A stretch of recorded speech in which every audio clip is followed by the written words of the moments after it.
pela orelha.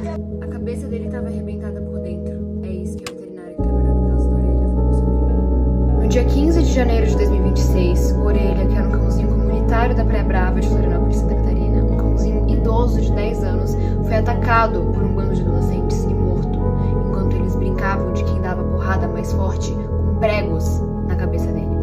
Depois de ser agredido na praia a pauladas por 4 adolescentes de classe alta em Florianópolis. E o nome de cada um deles.